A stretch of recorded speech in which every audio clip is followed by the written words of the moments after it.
함께 선포하도록 하겠습니다. 시작. 예수님이 내 안에 계심을 믿으면 천국을 누릴 수 있습니다. 오늘 이 말씀이 주제면은 이 말씀 처음부터 끝까지 이 말씀을 생각하시면 여러분들이 설교가 충분히 이해가 됩니다. 다시 한번요. 시작. 예수님이 내 안에 계심을 믿으면 천국을 누릴 수 있습니다. 아멘. 자, 여러분은 지금까지 예수 믿으시면서 하나님이 주시는 축복 중에서 가장 큰 축복이 뭐라고 생각하십니까? 아마 다 조금씩은 다를 거예요. 좋은 부모를 만나게 해주신 것이 가장 큰 축복입니다. 좋은 친구를 만나게 해주는 것이 큰 축복입니다. 자녀를 내게 주신 것이 큰 축복입니다. 좋은 배우자를 만나게 해주신 것이 큰 축복입니다. 좋은 선생님 만나게 해주신 것이 큰 축복입니다. 건강하게 해주신 것이 가장 큰 축복입니다. 이렇게 말씀하실 수 있겠죠. 조금씩은 다를 겁니다. 그런데 하나님이 예수 믿는 사람에게 주신 가장 공통된 큰 축복인데 그게 무엇이겠냐는 거죠. 무엇일까요? 예, 바로 그겁니다. 예수님을 주신 것. 예수님을 주신 것이 가장 큰 축복이라는 거예요. 여러분, 예수님을 믿는다는 것은요, 예수님과 연합해서 사는 것을 의미합니다. 나 혼자 사는 삶이 아니라는 거예요. 이 험한 세상을 주님과 함께 걸어간다는 거예요. 주님이 나를 도우시고 인도하시고 주님이 항상 불꽃 같은 눈으로 나를 지켜주시고 인도하는 삶을 살아간다는 것입니다. 이게 얼마나 큰 축복입니까? 여러분, 인간은 관계적인 동물이죠. 교제의 동물이기 때문에 누군가와 교제를 해야 행복함을 느낍니다. 베스트 프렌드, 여러분들 중에 베스트 프렌드가 계실 겁니다. 베스트 프렌드와 교제를 하다 보면 시간 가는 줄 모르죠.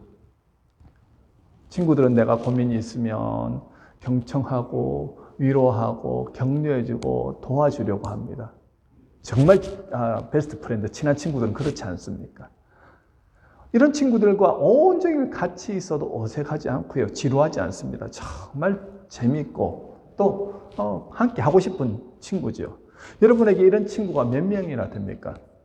이런 친구가 내 인생에 한두 분만 있다 할지라도 성공한 인생이라고 말할 수 있을 것입니다. 그런데요, 인간 친구들에게도 위로와 힘을 얻을 수 있지만 그 위로는 사실 잠시 잠깐이라는 거죠. 진정한 위로와 평안은 사람이 줄 수 없습니다. 오직 누가요? 예수님만이 줄 수 있다는 거죠.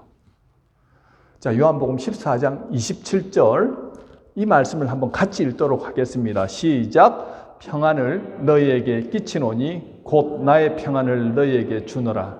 내가 너희에게 주는 것은 세상이 주는 것과 같지 아니하리라. 너희는 마음에 근심하지도 말고 두려워하지도 말라. 자, 이렇게 예수를 믿음으로 구원받고 하나님의 자녀로서 새 삶을 살아가면 예수님이 우리 안에서 날마다 평안을 공급해 주시는데 오늘 사도 바울이 보기에 에베소 교인들은 그 평안을 누리지 못하는 것 같더라는 거죠. 그것이 무엇이냐면요. 에베소 교인들은 예수님을 믿긴 믿는데 예수님이 그들 안에서 그들과 동행한다는 그 사실을 잘 느끼지 못하는 것 같더라는 거예요. 예수님이 그들 안에 오셔서 살고 계신다는 그 확신이 없으면 예수님은 저 먼 천국, 저 먼 하늘나라에 있는 것처럼 느껴진다는 거예요. 여러분들은 지금 어떠십니까? 예수님이 가깝게 느껴지세요? 내 안에서 사시는 것처럼 느껴지십니까? 아니면 조금 예수님은 멀리 계신 것 같아요? 바울은 에베소에 머물면서 2년 정도를 두란노 서원에서 그들에게, 에베소 교인들에게 복음의 진리를 가르쳤다는 겁니다. 하지만 그들은 머리로는 예수님을 잘 아는 것 같은데 삶에서는 그것을 실질적으로 느끼지 못하더라는 거예요. 그 당시 크리스찬들을 향한 유대인들의 핍박과 박해는요, 극심했습니다. 점점 날로 심각해지는데 이 머리로만 아는, 그 지식으로만 아는 신앙은 전혀 힘을 발휘하지 못하더라는 거예요. 어떤 느낌인지 아십니까? 조금만 박해가고 조금만 힘이 들면은 그냥 내 신앙이 바닥을 긁고 있습니다. 예수님이 어디 있는지 보이지도 않고 그러다가 조금 은혜를 받고 그러면은 또 하나님 하면서 이렇게 올라갔다가 또 조금 있으면 이렇게 밑으로 떨어지고 이걸 계속해서 반복해 나가더라는 거죠.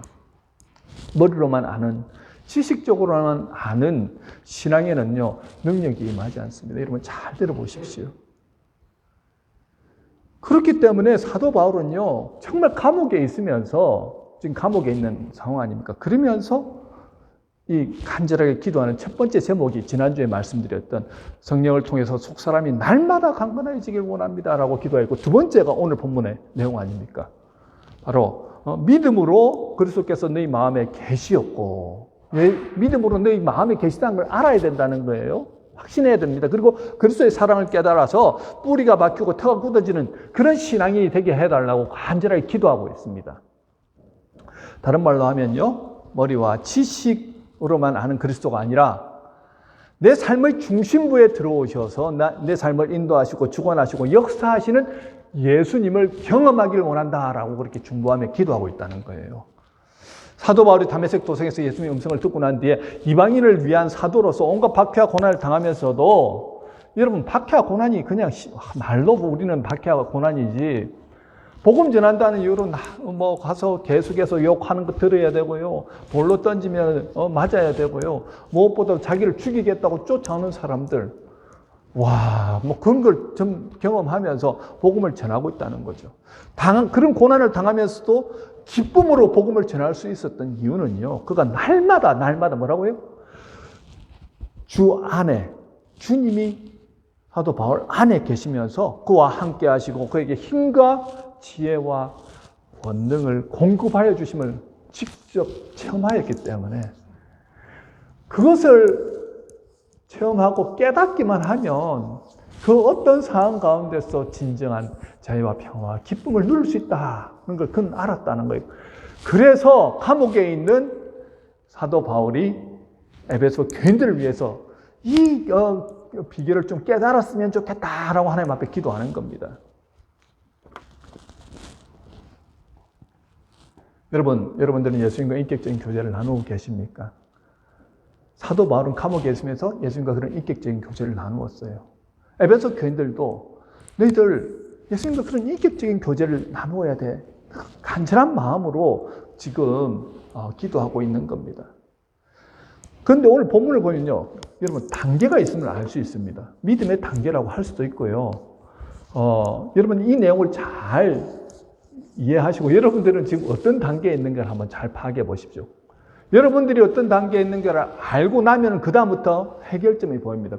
그리고 그렇게만 하면요, 사도 바울이 누렸던 하나님 안에서의 놀라운 은혜와 축복을 여러분도 똑같이 경험할 수 있다는 거예요. 첫 번째 단계가 그리스도께서 내 마음에 계시다는 사실을 믿어야 한다는 겁니다. 17절 초반부 함께 읽겠습니다. 시작. 믿음으로 말미암아 그리스도께서 너희 마음에 계시게 하시었고. 자, 예수님이 나를 구원하시기 위해서 십자가를 지시고 죽으신 이후에 사흘 만에 부활하셨습니다. 이 사실을 믿음으로 우리는 천국을 보장받잖아요. 참, 이 사실을 믿는다는 것은 대단한 거 아닙니까? 2000년 전에 나를 위해서 죽어주신 그 예수님, 내 죄 때문에 죽어주셨다는 그 사실을 여러분 믿는다는 게 이 보통 일이 아닙니다. 성령께서 역사하셔야지 믿잖아요. 믿어지잖아요. 아닙니까?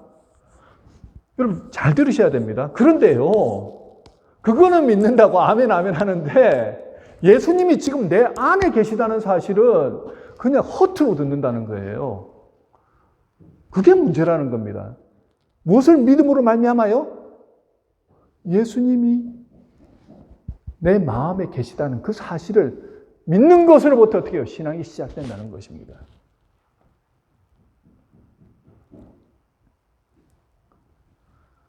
그게 없으면 내가 예수 믿는다는 이유로 고난을 당하고 어려움을 당하고 핍박을 받고 하면요, 예수님이 먼 천국에 계시다는 그 사실만을 생각하고 나는 천국행 티켓을 받았으니까 하면서 이런 믿음으로는 이 험한 세상을 견딜 수가 없다는 거죠.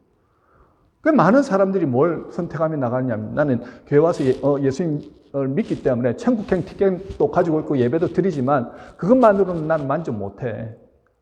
그러니까 돈을 위해서 열심히 따라가고, 명예, 또 권력을 찾기 위해서, 또 무엇보다 쾌락도 누리면서 이 땅에서 사는 인생이 80년에서 100년이라고 한다면요. 고난과 고통 가운데서 먼 예수님은 언제 나를 도와주실지 모르지만 어쩌다 한 번씩 오셔가지고 위로해 주시고 그리고 언제 또 내게 위로를 주실지도 모르고 평안을 주실지도 모르는 그분을 의지하면서 살아갈 수는 없어. 아니 그렇다고 한다면 우리 신앙이 굉장히 이중적인 신앙 아닙니까?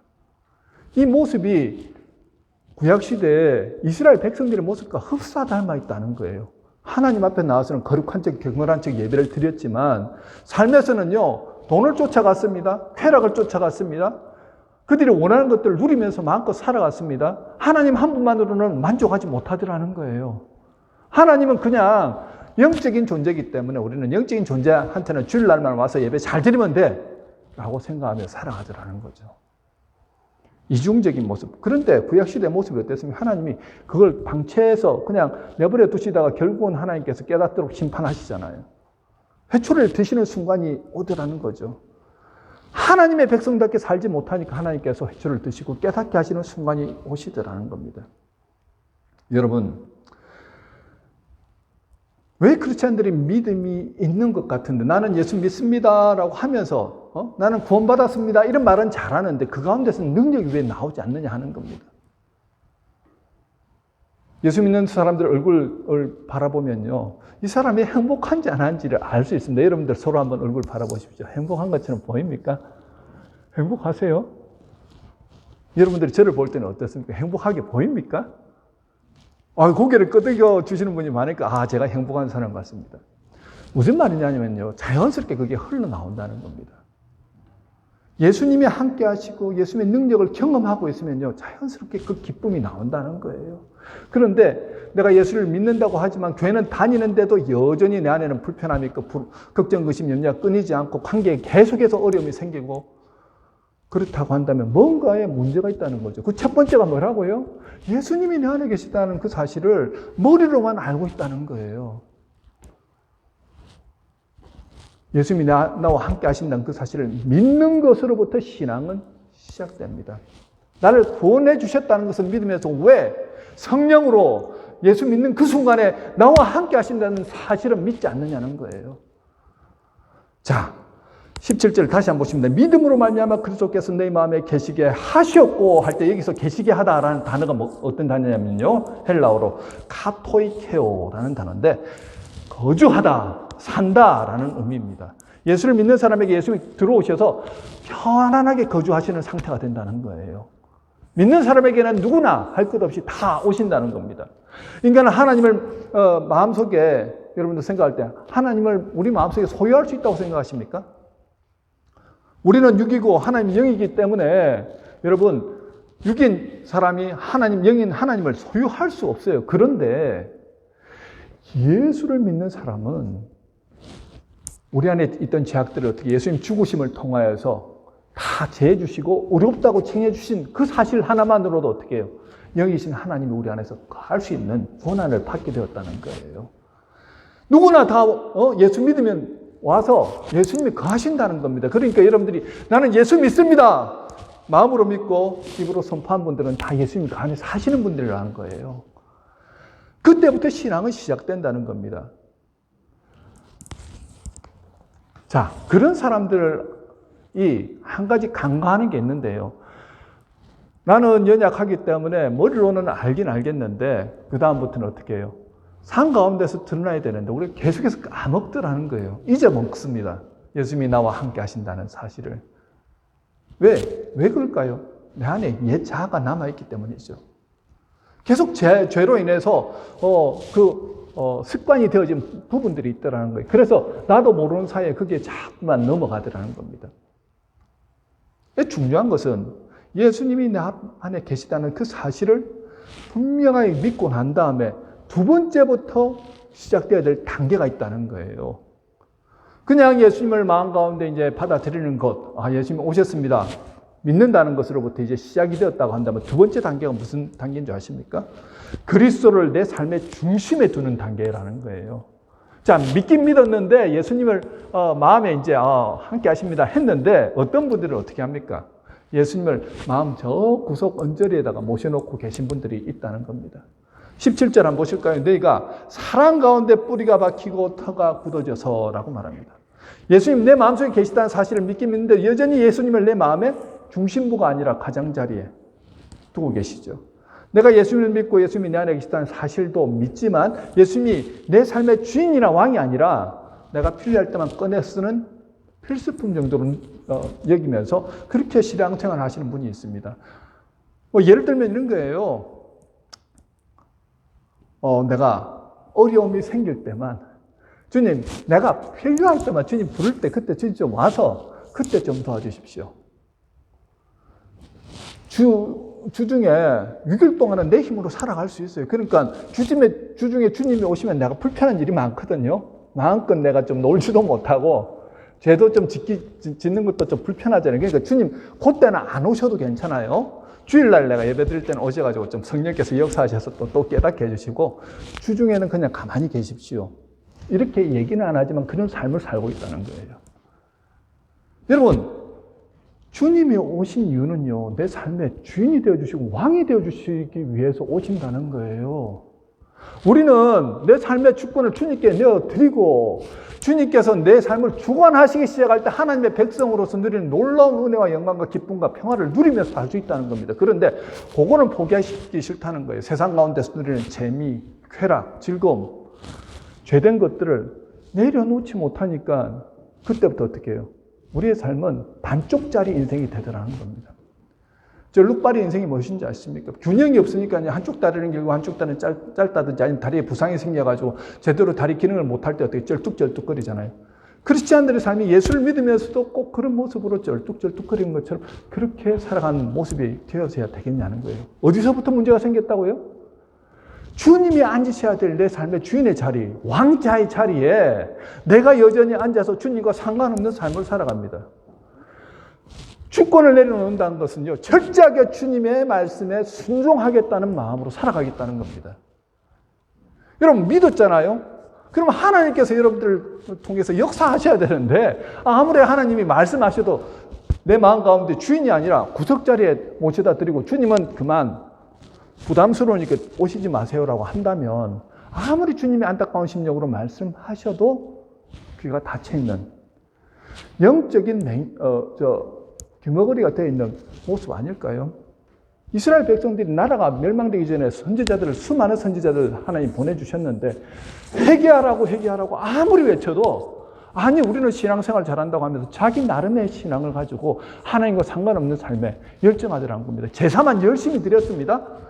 눈에 보이는 모습 안에서는 거룩한 것처럼 보였다는 거예요. 형식만 남아있더라는 거죠.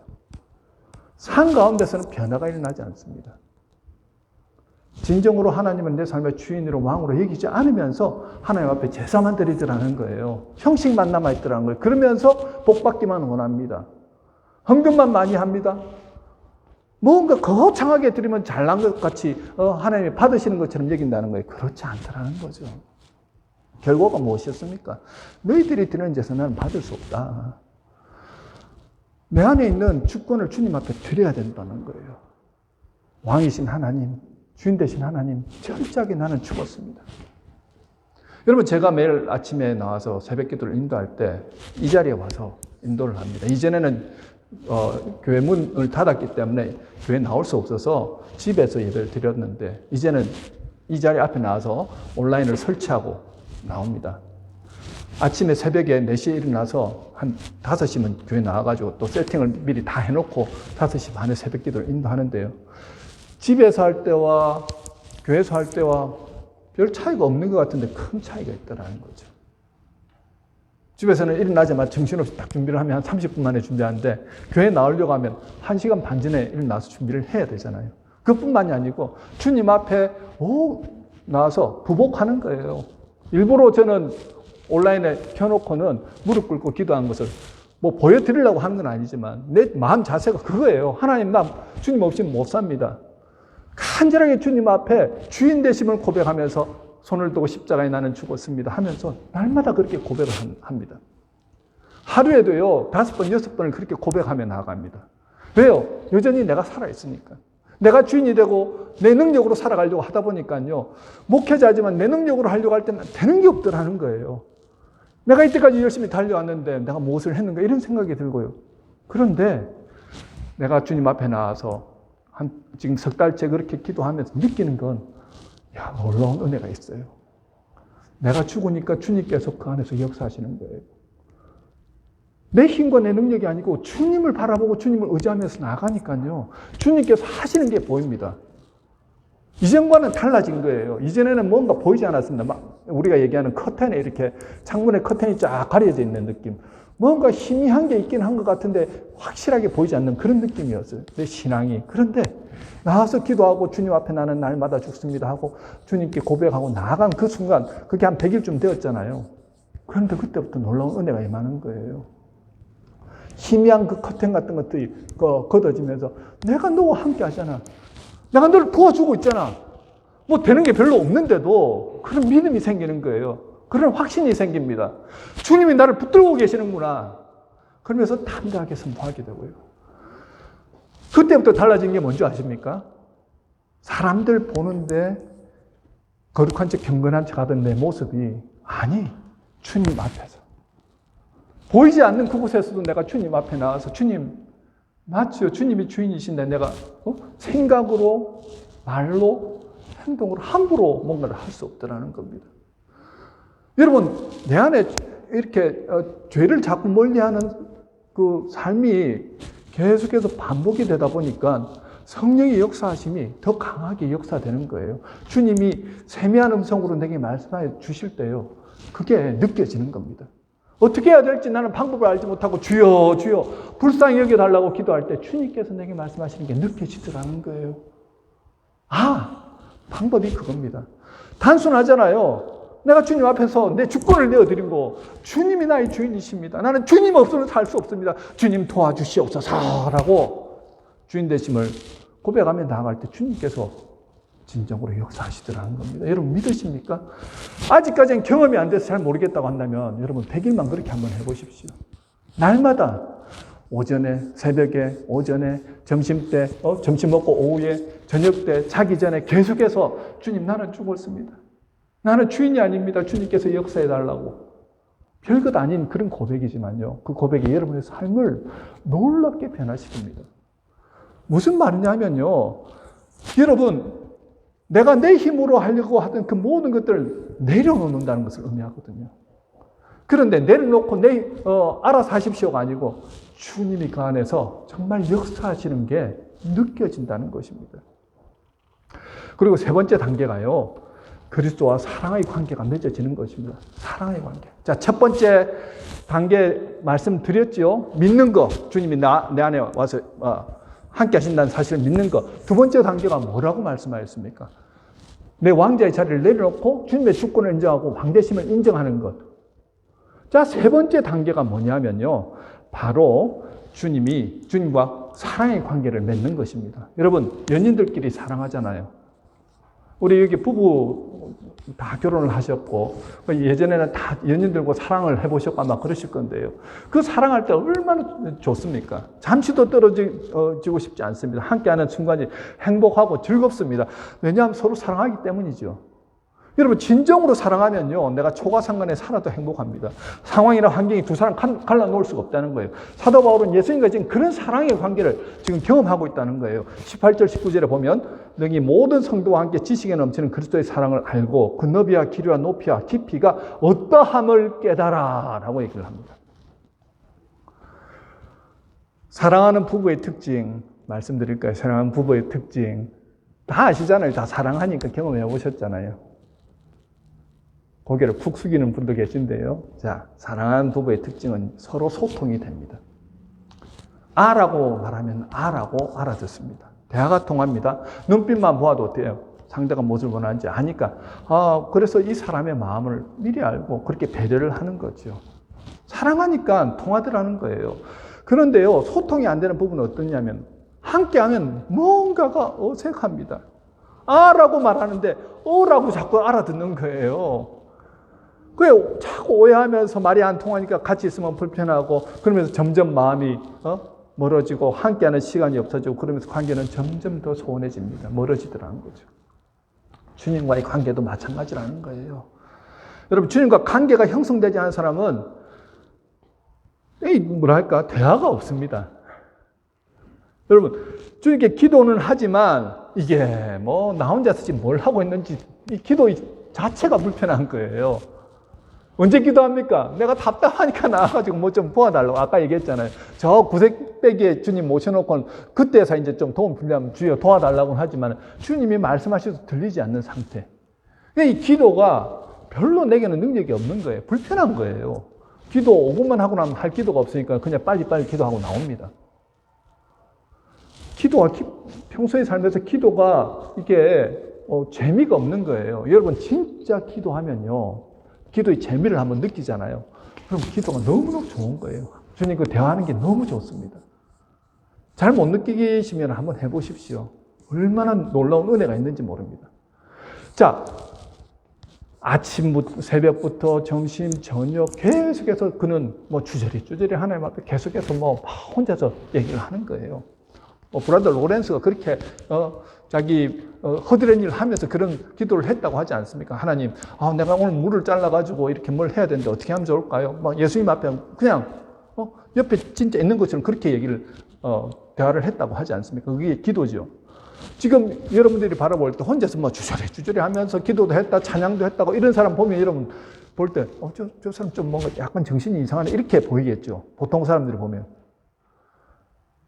그런데요, 여러분 1단계에서 예수 그리스도가 지금 나와 함께 하신다는 사실을 확실하게 믿을 때 예수님 내 안에 오셔서 말씀하시고 그러면서 인도하시고 역사가 일어나기 시작하는데 사랑의 관계가 계속해서 맺어진다는 겁니다. 무슨 말이냐면요, 내 마음의 문을 열고 주님을 주인으로 받아들이기 시작한 순간에 주님이 오셔서 그때부터 인도하시는 삶을 살게 된다는 거예요. 요한계시록 3장 20절에 볼지어다 내가 문 밖에 서서 두드리노니 누구든지 내 음성을 듣고 문을 열면, 여기서 키포인트가 음성을 듣고입니다. 예수님의 주님께서 나의 주인이 되어주길 원합니다 하면서 마음의 문을 열고 주인의 자리를 주님께 내어드리고 그럴 때 주님이 들어와서 그와 더불어 먹고 그는 나와 더불어 먹으리라. 이제 하나가 되는 놀라운 은혜를 경험하게 되는 거예요. 자, 그것이 바로 내 마음의 문을 열어드리는 상태. 그때부터 어떻게 해요? 주님이 내 안에 오셔서 역사가 일어나는 상태라는 겁니다. 내가 주님 앞에 기도하잖아요. 날마다 기도하고 하는데 주님은 어떻게 역사하시냐면요. 꿈을 통해서 응답하시기도 하고요. 아니면은 기도에 응답하실 때는요. 상황을 통해서 응답하시기도 하고요. 아니면 직접적으로 성경 말씀을 통해서 역사하시기도 합니다. 어떤 방법으로든 하나님은 하나님이 되심을 우리에게 알려주신다는 거예요. 여러분, 천지를 창조하신 전지전능하신 하나님이 지금 내 안에 오셔서 나의 주인이 되어주시고 왕이 되어주실 뿐만 아니라 나의 친구가 되어주신다라고 한다면 이보다 더 좋은 게 있을까요? 진정으로 아까 얘기했잖아요. 예수를 믿으면 행복을 느끼시는 분 얼굴 표정에서 나온다 그러잖아요. 그게 예수님이 내 안에 있기 때문에 행복을 느끼는 거 아니겠습니까? 요한복음 15장 15절에 이렇게 말씀합니다. 이제부터는 너희를 종이라 하지 아니하리니 종은 주인이 하는 것을 알지 못함이라. 너희를 친구라 하였노니 내가 내 아버지께 들은 것을 다 너희에게 알게 하였음이라. 여러분, 친구도 그냥 친구가 아니라는 겁니다. 자기의 목숨까지 내어주는 이 세상에 단 하나밖에 없는 친구가 되어주신다고 말씀합니다. 요한복음 15장 13절에 사람이 친구를 위하여 자기 목숨을 버리면 이보다 더 큰 사랑이 없나니. 자, 예수님 우리를 위하여 자기의 목숨을 기꺼이 내어놓으신 하나님의 아들이시죠. 그분이 나를 위해 죽어주셨을 뿐만 아니라 어떻게 해요? 내 안에 오셔서 내 삶을 주관하시는 하나님이 되어주시고 왕이 되어주시고 친구가 되어주시겠다고 직접 말씀해 주시는 거라는 겁니다. 한두 사람에게만 그런 은혜가 임한 게 아니고 예수를 진정으로 믿는 사람, 주님에게 내 마음의 문을 열어드리는 사람들에게는 오셔서 그 은혜를 허락하시겠다는 거예요. 우리는요, 주님, 내 오셔서 나의 왕이 되어주십시오. 나의 주인이 되어주십시오. 이렇게 기도하지만 주님은 오셔서 왕과 주인이 아니라 어떻게 해요? 친구로서 내 삶을 주관해 주시겠다고 말씀하시는 겁니다.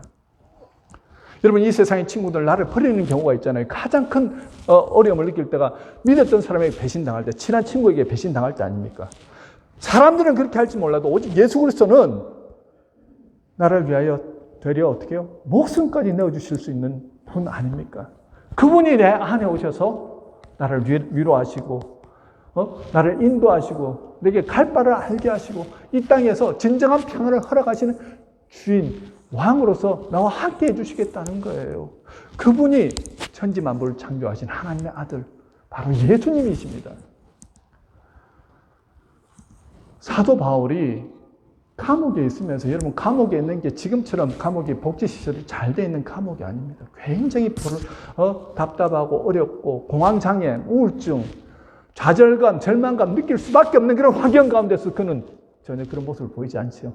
되려 그 안에서 풍성함을 누립니다. 즐겁고 행복함을 누립니다. 날로 정말 그의 영이 소성됨을 고백하지요. 풍성한 삶을 살아갑니다. 그래서 18절에서 지식에 넘치는 그리스도의 사랑을 알고라고 얘기를 합니다. 지식에 넘치는 할 때 이게 넘치는이라는 단어가요, 초월하는이라는 단어거든요. 그러니까 지식을 초월하는, 머리로 아는, 지식만으로 아는 그런 예수 그리스도의 사랑이 아니고 지식을 초월하는 그리스도의 사랑을 날마다 그가 경험했다는 겁니다. 여러분, 하나님의 은혜와 능력과 평안과 위로를 받는 그 비결이 여기 있습니다. 주님과 관계를 맺기 시작하고 주님의 능력을 날마다 내가 경험하기 시작하잖아요. 그러면 여러분들이 지금 살고 있는 그곳이 바로 천국이 된다는 겁니다. 많은 분들이 그렇게 살지 않으면서 주님 내 마음 좀 편안하게 해주세요. 자, 비결을 말씀드렸습니다. 비포와 애프터의 삶 극명하게 갈라질 겁니다. 여러분들이 이 말씀을 듣고 주님, 내가 날마다 죽고 주님이 내 안에 주인이 되어주시고 주님이 내게 오셔서 친구가 되어주셔서 주님이 공급하신 진정한 위로와 평안을 날마다 경험하기를 간절히 바라는 분들은요, 여러분들 삶 가운데서 변화가 일어납니다. 죄 짓고 싶은 것도 내 힘으로 이겨낼 수가 없죠. 그렇기 때문에 주님을 의지하면서 내가 반복적으로 짓는 죄악에 대해서 주님 고쳐달라고 기도하게 됩니다. 그런데 놀라운 것은요, 점점 그 죄들이 싫어지는 거예요. 평생 내 힘으로 고칠 수 없다고 생각한 것들을 점점 멀리하게 되고 싫어하게 되고, 그러면서 내 안에 거룩함과 경건함의 삶이 되려 더 즐거운 거예요. 주님과 함께하는 그 놀라운 은혜를 경험하게 되는 겁니다. 그러면서 주님이 싫어하는 것은 점점 더 하기 싫어지게 되죠. 여러분, 사랑하는 사람이 그렇게 싫다고 하는데 굳이 그거 해야 되겠습니까? 그러니까 점점 멀리하게 되니까 하나님의 충만하신 복이 내 안에 임하더라는 것입니다. 사도 바울이 지금 누리고 있는 그 하나님의 충만함, 그것을 너희들도 좀 누렸으면 좋겠다 하는 거예요. 여러분, 이 하나님의 충만함이라는 게 뭐냐면요, 19절에 보면 그리스도의 사랑을 알고 그 너비와 길이와 높이와 깊이가 어떠함을 깨달아 하나님의 모든 충만하신 것으로 너에게 충만하게 하시기를 구하노라 하죠. 이 하나님의 충만함은요, 하나님이 제일 처음 천지를 창조하셨을 때 죄 없던 그 상황 가운데서 아담이 누렸던 충만함입니다. 하나님과 소통이 되지요. 모든 창조물들과 소통이 되면서 그 어떤 것에도 부족함을 느낄 수 없었던 그 충만함, 바로 에덴 동산에서 누렸던 거죠. 그러나 제가 들어온 이후부터 어떻게 됩니까? 모든 관계가 깨어지고 모든 창조물들과 경쟁 관계가 되고 서로 죽고 죽이는 무서운 세상 속에서 생존을 위해서 그냥 달려가야 하는 절대 결핍의 상태로 살아왔지 않습니까? 그런데 예수님의 오심을 통하여서, 십자가 지심을 통하여서 하나님과의 관계가 회복되고 주님의 사랑을 통해서 날마다 내 안에 하나님의 충만하심이 공급되니까 어떤 상황 가운데서 눌리지 않는 거예요. 그저 주 안에서 만족함을 누리게 되더라는 겁니다. 여러분, 이 만족함을 여러분들이 누리십니까? 그것이 제가 서론부에서 말씀드렸던 예수님이 공부하시는 평안입니다. 주님이 함께 하시잖아요. 그러면 자연스럽게 주님이 공급하시는 평안, 위로가 우리의 안에 흘러넘치게 된다는 거예요. 요한복음 14장 27절 다시 한번 읽어보실까요? 여러분, 자, 시작. 평안을 너희에게 끼치노니 곧 나의 평안을 너희에게 주노라. 내가 너희에게 주는 것은 세상이 주는 것과 같지 아니하리라. 너희는 마음에 근심하지도 말고 두려워하지도 말라. 아멘. 아멘. 내 안에 주님은 날마다 평안을 공급해 주십니다. 그러니 그저 기쁘죠. 감사합니다. 그러면서 찬성이 넘쳐납니다. 우리 이 찬양 아시죠? 나중에 헌금 성대 부를 찬양인데 평안을 너에게 주노라 세상이 줄 수 없는 세상이 알 수도 없는 평안 평안을 너에게 주노라. 그럼 받아 누리시면 됩니다. 사랑을 너에게 주노라. 세상이 줄 수 없는 세상이 알 수도 없는 사랑 그 사랑을 너에게 준다고 말씀하십니다. 날마다 공급되어집니다. 이렇게 내 안에 주님이 주시는 사랑과 평안과 위로를 날마다 공급받는데 상황이 감옥에 있던 어떤 정말 열악한 상황이건 그런 것들 눌리지가 않더라는 거예요. 아니 그 상황을 능히 이겨나가고 그 안에서 어둠 같은 세상 가운데 어떻게 해요? 빛이 흘러나오더라는 것입니다. 여러분 우리가 예수를 믿기 때문에 머리로 아는 사람들은 억지로 사랑을 하려고 합니다. 억지로 하니까 스트레스 받아요. 오래 가지 않습니다. 흉내내는 사랑, 능력 나타나지 않습니다. 그런데요, 예수님의 사랑을 경험한 사람, 날마다 주님과 동행하며 평안과 사랑과 위로를 공급받잖아요. 그러면 자신도 모르게 예수님으로부터 경험했던 그 사랑을 삶 가운데서 자연스럽게 흘러보내는 삶을 살더라는 거죠. 능력이 그 사람 안에서 흘러나옵니다. 하나님은 꼭 그렇게 역사하셨습니다. 예수 믿는 그 제대로 믿는 몇 사람을 통하여서요 복음이 자연스럽게 흘러가게 하시더라는 거죠. 어떻게 해서 이런 일이 일어납니까? 예수 잘 믿으니까요 부부관계가 회복됩니다. 교우관계가 회복되고요 친구관계, 부모-자식 관계가 회복됩니다. 내가 예수님의 사랑을 받으니까 그 사랑이 그저 흘러가도록 가니까 그게 회복이 되더라는 거죠. 어떻게 해서 이런 일이 일어납니까? 주님 직접 말씀하시고 가르치시고 지혜를 주시고 능력 주시고 갈 길을 인도하시니까 그대로 순종함에 따라하니까 그 일이 정말 변화가 일어나는 것 아닙니까? 주님으로부터 사랑받는 것이 얼마나 행복한지요. 세상에 줄 수 없는 그 놀라운 사랑을 날마다 공급받으니 변화되지 않는 것이 이상하지 않습니까? 여러분 이런 사람은 진정한 평안을 누립니다. 이렇게 내 안에 계신 주님의 사랑을 알고 주님과 교제하고 주님의 사랑과 은혜를 매일 누리며 사는 사람에게 하나님이 그냥 내버려 두시지 않겠죠?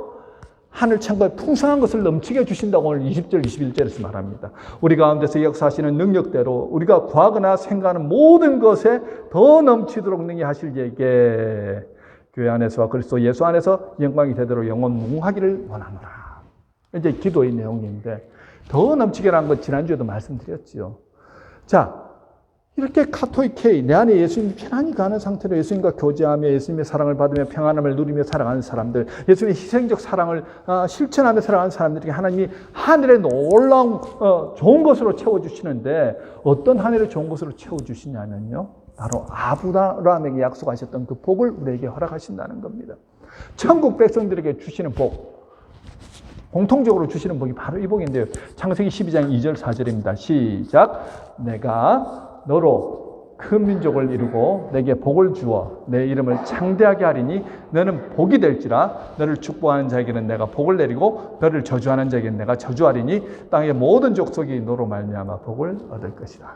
하나님이 아브라함을 택하셔서 그렇게 복을 주셨는데 예수 믿음으로 여러분들이 날마다 주님과 사랑의 교제를 하고 주님이 내게 날마다 공급하시는 그 은혜를 받잖아요. 그럼 이런 사람에게 주시는 복이 땅의 복, 후손의 복, 그럼 그 사람 자체가 돼서 그 사람을 축복하는 사람이 축복받고 저주하는 사람이 저주를 받게 되고 이 사람이 가는 곳곳에는 복의 통로가 되어서 이 사람 때문에 그 지역이 다 복을 받는 사람이 되더라는 거예요.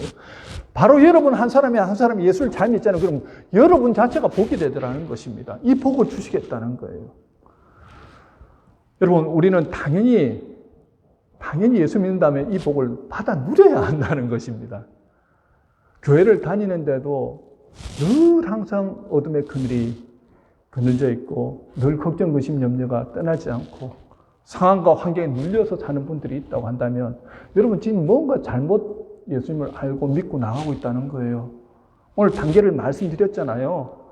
아예 예수를 믿지 않는 사람도 있고 예수를 믿는다고 하는데 내 마음속에 예수님이 계시다는 사실을 믿지 않는 분도 있고요. 내 마음속에 예수님을 받아들이고 믿는다고 하는데도 모셔놓고는 내 필요할 때만 예수님 끌어당겨서 주님 하면서 믿는 사람이 훨씬 많고요. 그런데 그런 사람들에게는 능력이 나타날 때도 있지만 전혀 그 은혜와 능력을 경험하지 못하는 경우가 많더라는 거죠. 그런데 어떤 분들 그 예수님을 내 마음에 받아들이고 주님과 사랑의 교제를 나누기 시작할 때 주님이 내게 하시는 말씀, 주님 내게 주인이 되어주시고 왕이 되어주시옵소서. 주님이 왕이 되어주시고 주인이 되어주시고 친구가 되어주시면서 주님과 관계를 맺어서 나아갈 때 그때부터 하나님의 위로와 사랑과 평안이 공급되어지고 하나님의 놀라운 복을 우리에게 매일매일 공급해 주신다는 것입니다. 사도 바울이 이것을 경험하고 난 다음에 에베소 교인들 너희들도 이렇게만 예수 믿으면 이렇게 좋은 천국을 날마다 경험할 수 있다라고 말씀하는 거예요. 저와 여러분이 오늘부터 그렇게 여러분 한 100일 정도만 그렇게 기도하면서 나가보십시오. 특별한 기도가 아닙니다. 나는 죽었습니다. 내 삶의 주인은 주인이십니다. 이젠 주님이 말씀하신 대로 내가 순종하며 나가겠습니다 하면서 아침, 점심, 저녁, 밤 4번 정도를 그냥 이렇게만 선포해 보십시오. 변화가 일어나는지 안 일어나는지 한번 시험 삼아라도 해보십시오. 여러분의 삶 가운데서 나는 정말 목사님 변화가 필요한데요 하면요 30일 안에도 아니면 10일 안에도 이런 놀라운 은혜를 경험할 수 있습니다. 여러분들이 얼마나 간절하게 주님을 붙들고 나가느냐에 따라서 여러분의 삶이 정말 날마다 공급되어지는 축복 은혜로 넘쳐날 것입니다. 저는 믿습니다. 여러분들에게 오늘 말씀하신 이 말씀을 받아들이면요 비포의 삶과 애프터의 삶은 100% 달라집니다. 하나님께서 여러분들을 통해서 놀라운 역사를 이루어 가실 것입니다. 복의 통로가 될 것입니다. 하나님의 역사를 날마다 경험하면서 증거하는 삶을 살게 될 것입니다. 그런 분들이 되시길 주님의 이름으로 축원합니다. 우리 다 같이 함께 기도하겠습니다.